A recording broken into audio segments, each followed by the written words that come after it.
Hey, that's a nice shot That of was Hollywood nice. there, wasn't that? That was Hollywood. That was just moments ago. Before the rain. Yeah. This is T.G. Sheppard, a personal friend of mine, huh? Who's dominated the national country chart since 1979 with things like Last Cheater's Waltz, I Feel Like Loving You Again, Finally, and then one called I Loved Them, Every One, which became quite a crossover tune. We got lucky with that particular tune. It happened to have mass appeal. Finally crossed for us, too. You're just telling me here that you at one time toured with Jan and Dean, the Beach Boys, the Animals. Did you do country back then? No, I was doing really pop music back then. I started off as a pop act in the early 60s. And like so many artists, I guess I went at the right place at the right time and didn't know the right people. And I was touring in Anniston, Alabama, and Atlanta, Georgia, and Mobile.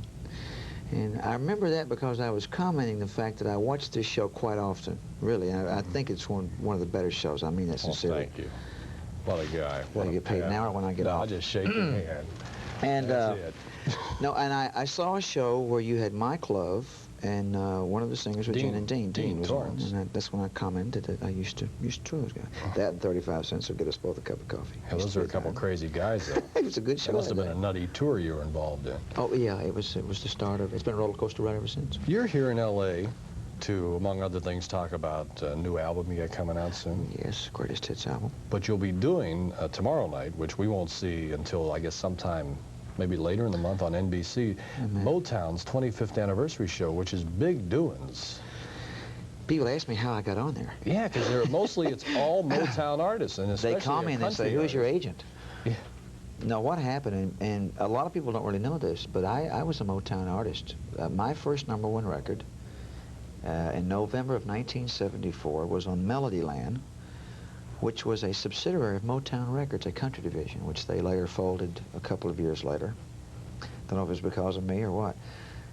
So when they decided to do the Salute to Motown 25-year anniversary, they, of course, wanted the only country artist that they had on the label, so they called us. But we're excited about being part of that. Well, because they're all going to be there. I mean, Stevie Wonder. Isn't Diana Ross also going to? Diana Ross and the Supremes are kind of, we left the rehearsals to come here, you know, to do the show. And Marvin Gaye, Stevie Wonder, I mean, I'm backstage with people like that, and the Supremes and Smokey Robinson and the Miracles, and there's a lot of other artists that aren't necessarily on Motown, like Linda Ronstadt, Adam Ant. Are they putting the Supremes back together for that show? Is Diana Ross going to do something with the Supremes? I would hope so. I don't know, because the actual filming of the show is tomorrow night, and I didn't get a chance to see all the rehearsals itself. But I would love to see her come back at one time. I was watching something last night on TV here in L.A. The Dream Girls, is that a direct takeoff of the Supremes? No. The guy that wrote it says it isn't at all. Although the lead singer in the Dream Girls looks exactly like Diana Ross. But Jennifer Holliday's in there. Jennifer Holliday's terrific. No, what is the lady's name that does the lead? That Diana, is it? Do you know? Eddie? Can't. Her characters.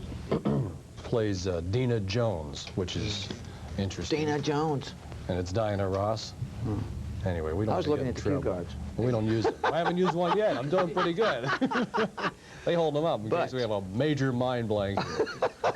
Does that happen occasionally? Occasionally. Oh, I'm serious. Let me ask you a question. Please. I'm a fan. I watch the show. Is there ever a time when you draw a blank?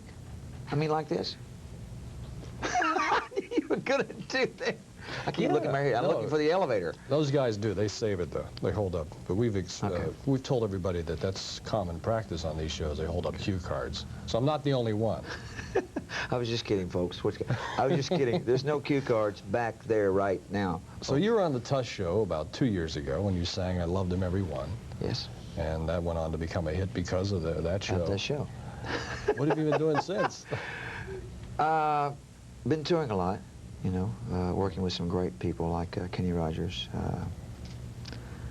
Oak Ridge Boys, touring with them, doing a lot of fairs, and a lot of television here lately. And of course, as you said at the top of the show, we are coming out with our first Greatest Hits album, which is kind of a plateau or a goal for me, because you work many years to get enough hits together to put into an album for a Greatest Hits album, and that'll be out in April. So that's exciting. Other than that, not much of anything. Well, I did hear on the radio, though, a real bummer to me that you were robbed at a hotel you were staying in. I've been robbed quite a few times. Yeah, but this time they took the thing that Elvis gave you, the necklace, the TCB necklace. No, let me tell you what really happened. Okay. This ring, this is a true story now. This is real weird. This ring was stolen in Pensacola, Florida. My wife and son and I were on vacation. We come back to the room, and my cash and this ring was gone, which Elvis gave me in 1976. Okay, 6 months later, I walk into my bank one day, a mile and a half from my home in Nashville. And I'm standing in line, waiting to get to the counter. And out of the corner of my eye, I look across the room, and sitting at a desk at the bank was a lady that had this ring on. And there's only one like it in the world, because Elvis had it made for himself. And I say, pardon me, but that's my ring. She said, yeah, sure. Sure enough, it was. It had been bought or something like at a pawn shop or a discount pawnbroker or something like that. The comment my son made to me was, well, Dad, hey, look. I mean, if you'd waited a few more weeks, the ring would have probably made it all the way back to the house. Thought. He was looking for me, I think. So, no, But that is so strange. Well, but did you have any problem getting it from her? I mean, did she say... I had to buy it back for what she paid for it. And, but I was just lucky to get the ring back. You never pursued it any further to find out where... Yeah, but happy to have it back. But you did lose the necklace, though, didn't you? No, I just quit wearing it. Oh, okay, because they said it on the radio. That's smart, because I know first thing tonight when I saw you, I noticed you didn't have it on, and I thought because I wear it a lot, the TCB, but for some reason here lately, I've quit wearing it. I don't know, it's very strange. Someone says, well, you're not as flashy as you used to be with your jewelry.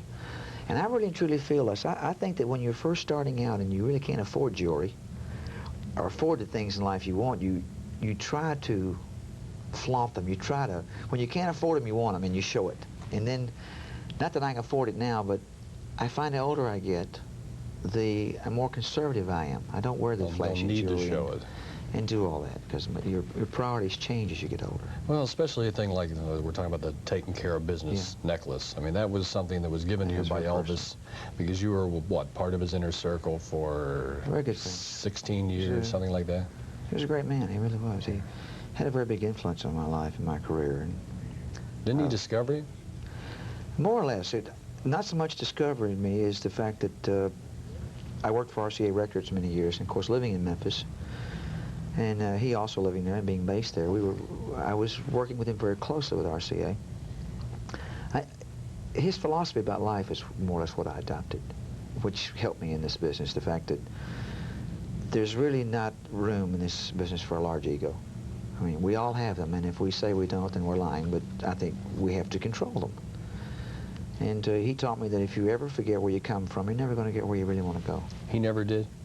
Forget where you come from? No, he never did. He was always that southern... I mean, he always had his very select group of friends because he felt comfortable with the people that he'd been around for many years, but he never really was the kind of person that was egotistical, not when I was with him. Did you know him down to the end? Yeah. I met him in 1961, and then it lasted 16 years, our friendship did. Yeah. So you, I mean, as I said, when you knew him all the way down to the end, and all the things that we all read about, and everybody probably asked you that, was that true? Well, the thing about it is whether it be true or not, Bill, and I mean this sincerely, and it gives me a chance, a show like this affords me the chance to really, kind of say what I feel and what I think. What's happening is, and I've said this on other shows, there are people that are still here that have to wear the scars of things that are being said or have been said. I would like for someone, for a change now, to say something positive and say something that the man can really be remembered for, because Lisa, Marie, his daughter, I mean, he still has relatives and loved ones who are still here who have to hear this publicity. I wish that they'd kind of let all that bad pub go and start saying some good things. Think about the things he did. Yeah, he did. He's a great man. Yeah. You don't have any vices. You're an all-American kind of guy. I don't smoke.